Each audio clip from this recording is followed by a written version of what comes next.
जय श्री कृष्ण, जय श्री लक्ष्मी नारायण। वैशाख के ठाकुर की जय, श्री माधव की जय। पापों को हरने वाली वैशाख मास श्री विष्णु भगवान को अत्यंत प्रिय है। आइए सुनते हैं वैशाख मास में नित्य नियम से सुने जाने वाली तुलसी माता की कथा। वैशाख मास महात्म की कथा सुनने के बाद इस पवित्र कथा को सुनना चाहिए। तुलसी माता गोलोक में तुलसी नाम की गोपी थीं। भगवान के प्रति उनका अतिशय प्रेम था। श्री कृष्ण के प्रति उनकी अनुरक्ति देखकर राधा जी ने कुपित होकर उन्हें मानव योनि में जन्म लेने का श्राप दे दिया। गोलोक में सुदामा नाम का एक गोप भगवान श्री कृष्ण का मुख्य पार्षद था। उसे भी क्रोधित होकर राधा रानी ने दानव योनि में जन्म लेने का श्राप दे दिया। उनके श्राप के पश्चात अगले जन्म में वह सुदामा शंखचूड़ नाम के दानव के रूप में जन्म लिया। सावर्णी मुनि की पुत्री तुलसी अपूर्व सुंदरी थी। उनकी इच्छा थी कि उनका विवाह भगवान नारायण के साथ हो। इसके लिए उन्होंने नारायण पर्वत की घाटी में स्थित बद्री वन में घोर तपस्या की। दीर्घ काल तक तपस्या के उपरांत ब्रह्मा जी ने प्रसन्न होकर दर्शन दिए और वर मांगने को कहा। तुलसी जी ने कहा, सृष्टिकर्ता ब्रह्मदेव, आप अंतर्यामी हैं, सबके मन की बात को जानते हैं। फिर भी मैं अपनी इच्छा आपको बताती हूँ। मैं चाहती हूँ कि भगवान श्री नारायण मुझे पति के रूप में मिले। ब्रह्मा जी ने कहा, तुम्हारा अभिष्ट तुम्हें अवश्य मिलेगा। अपने पूर्व जन्म में किसी अपराध के कारण तुम्हें श्राप मिला है। इसी प्रकार भगवान श्री नारायण के एक पार्षद को भी दानव कुल में जन्म लेने का श्राप मिला है। दानव कुल में जन्म लेने के बाद भी उसमें नारायण का अंश विद्यमान रहेगा। इसलिए इस जन्म में पूर्व जन्म के पाप के शमन के लिए संपूर्ण नारायण तो नहीं, नारायण के अंश से युक्त दानव कुल जन्म में उस श्रापग्रस्त पार्षद से तुम्हारा विवाह होगा। श्राप मुक्त होने पर भगवान श्री नारायण सदा सर्वदा के लिए तुम्हारे पति हो जाएंगे। तुलसी जी ने ब्रह्मा के इस वर को स्वीकार किया, क्योंकि मानव कुल में जन्म के कारण उसे मायावी भोग तो भोगना ही था। तुलसी बद्री वन में ही रहने लगी। नारायण का वह पार्षद दानव कुल में शंखचूड़ के नाम से पैदा हुआ। कुछ दिनों के बाद वह भ्रमण करता हुआ बद्रीवन में आया। यहाँ तुलसी को देखते ही वह उस पर मुग्ध हो गया। तुलसी जी के सामने उसने अपने विवाह का प्रस्ताव रखा। इतने में ही ब्रह्मा जी भी आ गए और तुलसी से कहा, तुलसी, शंखचूर्ण को देखो, कैसा देवोपम इसका स्वरूप है। दानव कुल में जन्म लेने के बाद भी लगता है जैसे इसके शरीर में नारायण का वास हो। तुम प्रस्ताव को सहर्ष स्वीकार कर लो। तुलसी को भी लगा कि उसकी तपस्या पूर्ण हुई, उसे इच्छित फल मिला। शंखचूर्ण से उसका गंधर्व विवाह हो गया और वह शंखचूर्ण के साथ उसके महल में पत्नी बनकर आ गई। शंखचूर्ण ने अपनी परम सुंदरी सती साध्वी पत्नी तुलसी के साथ बहुत दिनों तक राज्य किया। उसने अपने राज्य का इतना विस्तार किया कि देवलोक तक उसके अधिकार में आ गया। स्वर्ग का सुख भोगने वाले देवताओं की दशा भिखारियों जैसी हो गई। शंखचूर्ण किसी को भी कष्ट नहीं देता था, पर अधिकार और राज्य छिन जाने से देवता मिलकर ब्रह्मा जी के साथ शिव जी की सभा में गए तथा अपनी विपत्ति सुनाई। ब्रह्मा जी ने कहा, तुलसी परम साध्वी है, उसका विवाह शंखचूर्ण से मैंने ही कराया था। शंखचूर्ण को तब तक नहीं हराया या मारा जा सकता जब तक तुलसी को न छला जाए। विष्णु जी ने कहा, शंखचूर्ण पूर्व जन्म में मेरा पार्षद था। श्राप के कारण उसे दैत्य कुल में जन्म लेना पड़ा।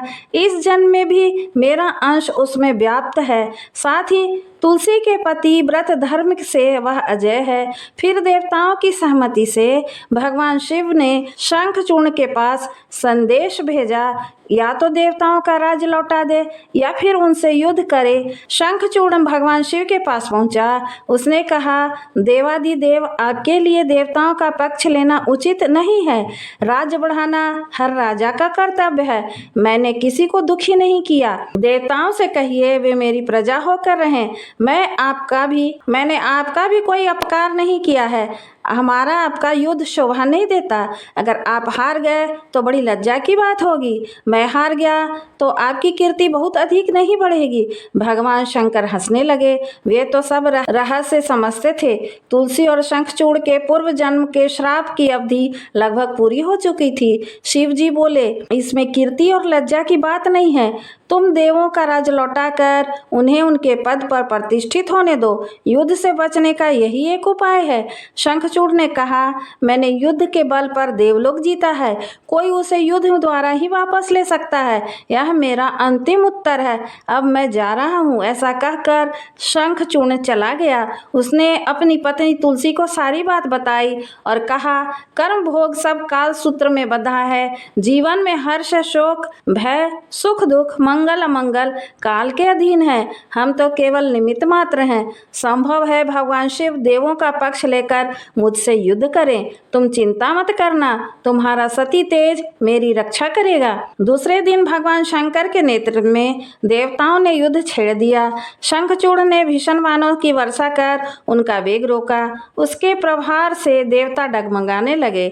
उसने दानवी शक्ति का प्रयोग करके मायावी युद्ध आरंभ किया। युद्ध स्थल पर वह किसी को दिखाई नहीं देता था, पर उसके अस्त्र शस्त्र प्रहार कर देवों को घायल कर रहे थे। देवगण अपने अस्त्र शस्त्र चलाएं तो किस पर चलाएं, क्योंकि कोई शत्रु सामने था ही नहीं। कई दिनों तक इस तरह भयंकर युद्ध चला। शंखचूड़ पराजित नहीं हुआ। तब शिव जी ने विष्णु जी से कहा, हे भगवान, कुछ उपाय करो, अन्यथा मेरा तो सारा यश मिट्टी में मिल जाएगा।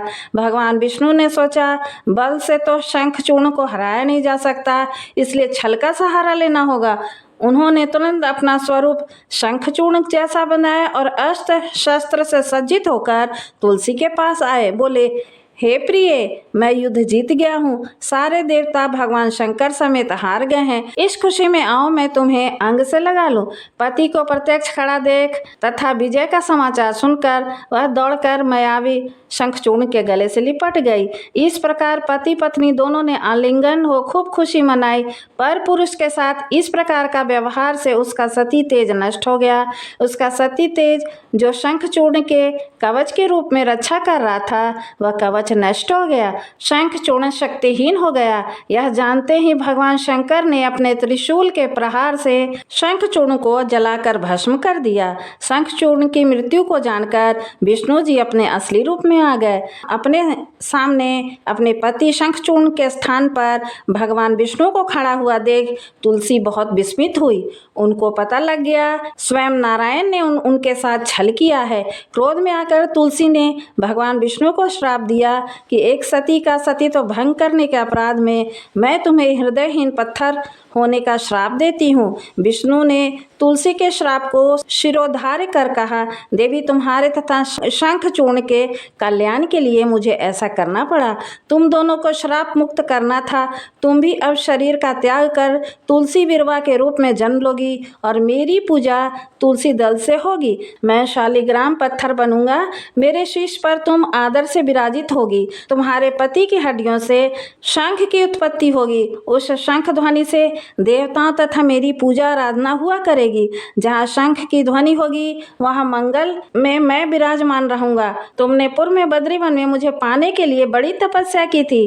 अब मैं अगले जन्म में नारायण प्रशस्तर के रूप में बद्रीवन में स्थापित होऊंगा और मेरी पूजा अर्चना फल फूल से ना होकर तुलसी दल से होगी। मेरे शीश पर विराजमान होकर तुम मुझसे भी ऊंचा पद प्राप्त करोगी। श्री तुलसी शालिग्राम भगवान की जय। श्री बद्रीनाथ भगवान की जय। ब्रह्मा जी कहते हैं, यदि तुलसी के आधे पत्ते से भी प्रतिदिन भक्ति पूर्वक माधव भगवान की पूजा की जाए तो भी वे स्वयं आकर दर्शन देते हैं। अपनी लगाई हुई तुलसी जितना ही अपने मूल का विस्तार करती है, उतने ही सहस्त्र युगों तक मनुष्य ब्रह्मलोक में प्रतिष्ठित होता है। यदि कोई तुलसी शालिग्राम को संयुक्त जल से स्नान कराता है, वह सब पापों से मुक्त हो भगवान विष्णु के लोक में आनंद के साथ प्रतिष्ठित होता है। जो व्यक्ति तुलसी का संग्रह करता है और लगातार तुलसी का वन तैयार करता है,